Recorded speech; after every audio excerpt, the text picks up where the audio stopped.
رجل عاش في زمن النبي صلى الله عليه وسلم لكن ما يسمى صحابي.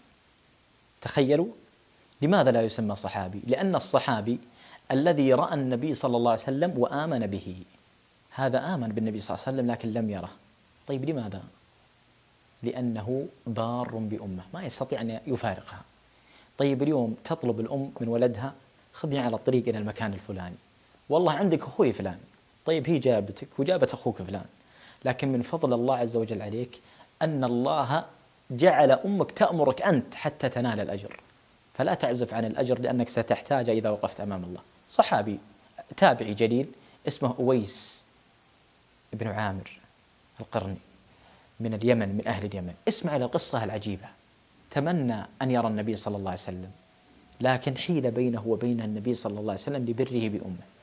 يقول عليه الصلاة والسلام لعمر: يا عمر، يأتي عليكم رجل من أهل اليمن اسمه أويس بن عامر من مراد من أهل اليمن.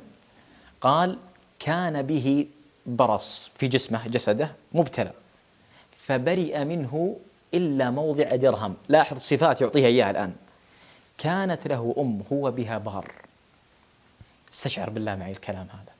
لو أقسم على الله لأبره، أعطاه الله ما يريد. يا عمر، يقول لمبشر بالجنة: يا عمر، إن استطعت أن يستغفر لك فافعل. خله يدعو لك يا عمر. يموت النبي صلى الله عليه وسلم، يتولى عمر بعد أبو بكر رضي الله عنه. يقف عمر يبحث عن القوافل التي تأتي من أهل اليمن. أفيكم أويس بن عامر؟ قالوا لا. أفيكم أويس بن عامر؟ قالوا لا. حتى جاء رجل بسيط في لباسه زاهد. اسمع بر الوالدين وأن يوصلك الآن. جاء قال: نعم أنا أويس بن عامر. قال: أنت من أهل اليمن؟ قال: نعم.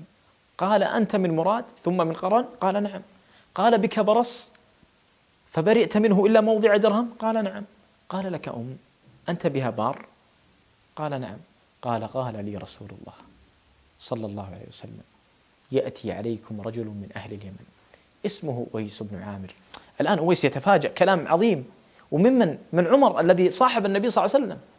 قال: من أويس بن عامر من أهل اليمن من مراد ثم من قرن، كان به برص فبرئ منه إلا موضع درهم، لو أقسم على الله لأبره. ثم قال لي: يا عمر، إن استطعت أن تطلب منه أن يغفر لك، يعني يدعو لك، فافعل، وأنا أطلب منك يا أويس أن تستغفر لي.